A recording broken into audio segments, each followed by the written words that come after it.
ओम शांति। गीता ज्ञान हम मनुष्यों के लिए सर्वश्रेष्ठ वरदान है। सवेरे उठकर यदि कोई भाग्यवान मनुष्य गीता के महावाक्यों का अध्ययन कर ले तो उसका पूरा दिन सुख शांति पूर्वक सफलता की ओर अग्रसर रहेगा। आओ हम सभी गीता से आत्मज्ञान प्राप्त करके अपने जीवन में विकास के द्वार खोलें। याद रहे, आत्मज्ञान केवल संन्यास के लिए नहीं है, केवल फिलोसोफर्स के लिए नहीं है, केवल जानकारी मात्र तक के लिए सीमित नहीं है। आत्मज्ञान देने का तात्पर्य होता है मनुष्य को देहभान से निकालकर आत्मिक स्थिति में स्थित करा देना। क्यों? भौतिकता का प्रकोप बढ़ता जा रहा है, मनुष्य साधनों के अधीन होता जा रहा है। पहले वो पैदल चलता था, शरीर स्वस्थ रहता था, अब कारों में घूमता है, सभी को घुटनों में दर्द दिखाई देते हैं। पहले वो हाथ से बहुत सब काम करता था, माताएं हाथ से चक्की चलाकर आटा पीसा करती थी, कोई माता बीमार नहीं होती थी। आज सभी बीमारियों से ग्रस्त हैं, सब कुछ दूषित होता जा रहा है। भौतिकता के प्रकोप ने वायु और जल को कितना दूषित किया है। आज सभी लोग इस प्रदूषण से कितने चिंतित हैं और सोचते हैं हो ना हो ये मानव सभ्यता नष्ट हो जाए। सत्य विचार है बंधुओं, ये हवा ही यदि दूषित हो जाए, जिस पानी पर मनुष्य जीवन का आधार है उसी में यदि केमिकल मिक्स हो जाएं तो मनुष्य स्वस्थ कैसे रहेगा? और तन ही स्वस्थ नहीं होगा तो मन और बुद्धि स्वस्थ कैसे रहेंगी? तो भौतिकता की इस बढ़ती हुई आंधी को रोकने के लिए, आध्यात्म की शक्ति को स्वयं में भरने के लिए आत्मा का ज्ञान परम आवश्यक है। आजकल का युवा वर्ग पाश्चात्य सभ्यता से प्रभावित होकर भौतिकता की होड़ में आगे बढ़ रहा है। उसे ये भूल गया कि भौतिकता से तो केवल शरीर की संतुष्टि हो सकती है, थोड़ा बहुत बुद्धि का विकास हो सकता है, शरीर को आराम मिल सकता है, इसके अलावा कुछ नहीं। वो भी कितना मिलता है हम सब जानते हैं। मेडिकल साइंस अपनी चरम सीमा पर है, परंतु क्या रोग भी अपनी चरम सीमा पर नहीं है? क्या मेडिकल साइंस बढ़ते हुए रोगों को रोक पाई है? ठीक है, रोगों को ठीक कर दिया जाता है कुछ समय के लिए, कुछ रोगों को दबा दिया जाता है, इसके अलावा क्या मनुष्य निरोगी हो पाया है? बुद्धिमानों को विचार करना चाहिए, जरूर हमसे कुछ मिस है, और वो जो मिसिंग पॉइंट है वो है अध्यात्म। और अध्यात्म शब्द संस्कृत का शब्द है, आत्मा की शक्तियों से जुड़ा हुआ ये शब्द है। आत्मा जब अपने आत्मिक स्वरूप में स्थित हो जाती है तब उसको अध्यात्म कहा जाता है। आत्मा जब अपने स्वरूप में स्थित होकर परमात्मा से शक्तियां प्राप्त करने लगती है तब उसे आध्यात्मिक शक्ति कहा जाता है, आध्यात्म का बल कहा जाता है। और यही आध्यात्म का बल धर्म को बल प्रदान करने वाला है। यदि किसी धर्म में आध्यात्म का बल न हो तो चाहे वो धर्म सारे संसार में फैला हुआ हो, वो कमजोर पड़ जाता है। उसका धर्म उसके अनुयायियों को सुख शांति प्रदान करने वाला नहीं होता। तो आत्मज्ञान का सबसे प्रमुख लक्ष्य है मनुष्य को पुनः अपनी ओर लाना। भौतिकता की इस बढ़ती हुई बहती हुई आंधी में मनुष्य अपने से बहुत दूर चला गया है। आना चाहिए था उसको अपने समीप, चला गया है वो अपने से भी दूर। दूसरों से तो उसके अंदर दूरी बढ़ती जा रही है, परंतु अपने से भी वो दूर हो रहा है। आज मनुष्य अमेरिका में बैठे व्यक्ति से प्यार से बात कर सकता है फट से, लंदन बैठे व्यक्ति को तुरंत कॉल कर सकता है, दूसरे शहरों में अपने संबंधियों से तत्काल बात कर सकता है, लेकिन जो पास रहते हैं उनसे वो बात नहीं करता। क्यों? क्यों उसके मन में ये वैमनस्य आ गया है? क्यों उसके मन में ये ईर्ष्या और घृणा भाव पैदा हो गए हैं? कहाँ चला गया है उसका वो निस्वार्थ प्रेम? ये खो गई हैं सब मनुष्य की असली संपत्तियां इस भौतिकवाद के अंधकार में। सब कुछ विलीन हो गया है इस अंधकार में। आओ आत्मज्ञान का प्रकाश फिर से फैलाएं, स्वयं को अपने नजदीक ले आएं। मैं आत्मा हूँ, ये शरीर नहीं हूँ। आत्मज्ञान को आगे बढ़ाते हुए हम आपको याद दिला दें, आत्मा अति सूक्ष्म प्रकाश स्वरूप है, पॉइंट ऑफ एनर्जी है। भ्रकुटियों के बीच ब्रेन के मध्य में उसका निवास है। मैं आत्मा इस शरीर की मालिक हूँ। आत्मा मैं हूँ, ये मेरा शरीर है, मैं शरीर नहीं हूँ। जब आप मैं शब्द बोलते हैं तो आपको याद आना चाहिए, मैं ये नहीं लंबा चौड़ा, मैं सूक्ष्म आत्मा हूँ। मैं अजर अमर अविनाशी हूँ, शांत और पवित्र हूँ। जैसा कि स्पष्ट है कि आत्मा कभी मरती नहीं।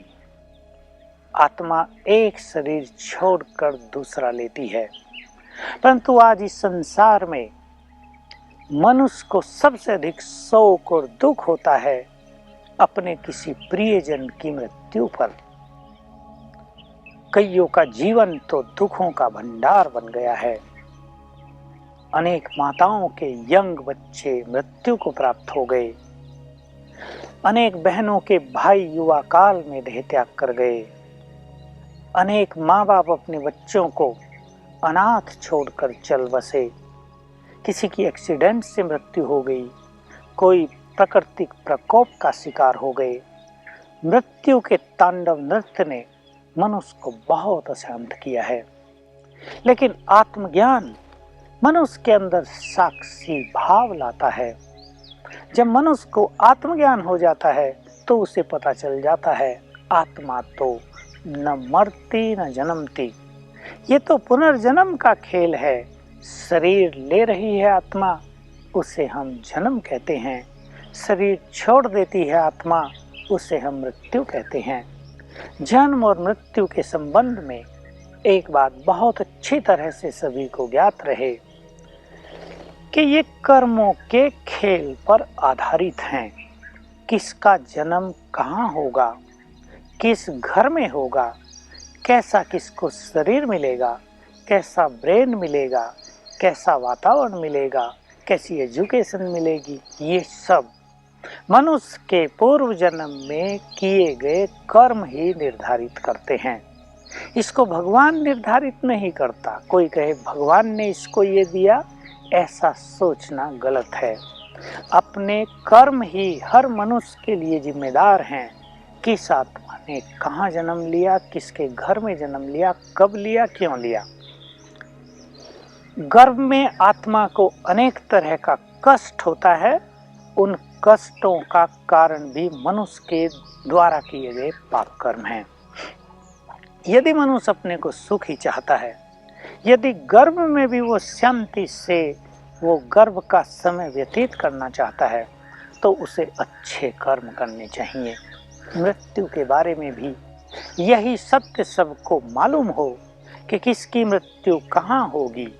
ध्यान से सुनेंगे, किसकी मृत्यु कहाँ होगी, किसके द्वारा होगी, या किस घटना से होगी, या किसी रोग के बाद होगी, या सहज भाव से हो जाएगी, किस समय होगी, ये सब अटल है, पूर्व निश्चित है कर्मों के आधार से। इसको कोई नहीं बदल सकता। स्वयं भगवान भी इसमें साक्षी रहता है। उसके पास भी इसको बदलने की सामर्थ्य नहीं है। हमारे कर्म ही इसके जिम्मेदार हैं। इसलिए ये जानकर कि मृत्यु और कुछ नहीं, आत्मा का देह रूपी वस्त्र को त्याग करना ही है। जिस परिवार में आपने जन्म लिया, उस परिवार की आत्माओं से जो आपका कर्म का खाता था वो पूर्ण हो गया। आपको उस परिवार को छोड़कर जाना ही है, चाहे मृत्यु का कारण कुछ भी बने। किसी की मृत्यु बैठे बैठे हो जाती है, किसी की मृत्यु जस्ट ठोकर लगने से हो जाती है, कोई सोने के बाद उठते ही नहीं, किसी की मृत्यु किसी बीमारी से हो जाती है। जाना ही पड़ेगा आत्मा को शरीर छोड़कर, जब उस स्थान पर उसका कर्मों का बंधन पूर्ण हो जाता है। इसलिए शरीर छोड़ने पर शोक करना उचित नहीं है। भगवान अर्जुन को भी बार बार ये उपदेश और संदेश दे रहे हैं कि तुम्हें शोक करने की जरूरत नहीं। आपको याद हो, अभिमन्यु की मृत्यु पर जब पुनः अर्जुन शोकातुर हो गया था, भगवान ने उसको पुनः शोक से बाहर निकाला था। उसको ध्यान अवस्था में भेजकर अनुभव करा दिया था कि जिसको तू अपना प्रिय पुत्र कह रहा है वो तेरा पुत्र नहीं, वो तो आत्मा है। सुनी होगी ये कहानी सबने। अभिमन्यु की मृत्यु हो जाती है चक्रव्यूह में। अर्जुन जब उसे देखता है तो वो बेहोश हो जाता है। अर्जुन के मस्तक पर श्री कृष्ण अपना हाथ स्पर्श करते हैं। अर्जुन ध्यान में चला जाता है और देखता है अभिमन्यु तो स्वर्ग में झूले पर बैठा हुआ झूल रहा है। प्यार से, अति प्यार से मोहवश अर्जुन दौड़कर अभिमन्यु के पास पहुंचता है। बेटा तुम कहाँ हो, चलो मेरे साथ। अभिमन्यु उसे आश्चर्यवत दृष्टि से देखता है। तुम कौन? अर्जुन याद दिलाता है, मैं तुम्हारा पिता। अभिमन्यु उसको नहीं पहचान रहा है, कौन किसका पिता, कौन किसका पुत्र। आंखें खुल गई अर्जुन की, ध्यान से नीचे आ जाते हैं। स्मृति आ जाती है कि ये शरीर, ये तो आत्मा इसको धारण करके पाठ बजा रही है। ये संबंध, ये तो विनाशी हैं। जो आज तुम्हारा भाई है, हो सकता है वो पिछले जन्म में तुम्हारा पिता रहा हो। जो आज तुम्हारी पत्नी है, हो सकता है अगले जन्म में वो तुम्हारा पुत्र रहा हो। जो आज तुम्हारे भिन्न भिन्न संबंधी हैं, पिछले जन्म में वही संबंधी भी तुम्हारे नहीं थे, कोई और थे। अगले जन्म में भी सभी वही संबंधी तुम्हारे साथ नहीं रहेंगे। संबंध बदलते जाते हैं, साथ बदलता जाता है। इस सत्य खेल को जानकर मनुष्य को शोकाकुल नहीं होना चाहिए। इसलिए ये जानकर के मृत्यु के इस चक्र में तो सभी को आना ही है। जिसने जन्म लिया उसकी मृत्यु अवश्य होगी। भगवान भी अर्जुन को यही सिखा रहे थे कि जिनका जन्म हुआ है उनकी मृत्यु होगी, और जिनकी मृत्यु होगी उनका पुनः जन्म होगा। इसलिए तुम्हें किसी की मृत्यु पर शोक नहीं करना चाहिए। और फिर अर्जुन को तो भगवान ये भी कहते हैं कि जिनकी मृत्यु पर तुम शोक कर रहा है वो तो शोक करने लायक भी नहीं है। क्यों भगवान कह रहे हैं? क्योंकि वो अधर्म का साथ दे रहे थे। अधर्मी मनुष्य, चाहे वो कितना बड़ा विद्वान हो, कितने बड़े पद पोजीशन पर हो, हमारा कोई बहुत प्रिय संबंधी हो, वो भगवान को प्रिय नहीं होता।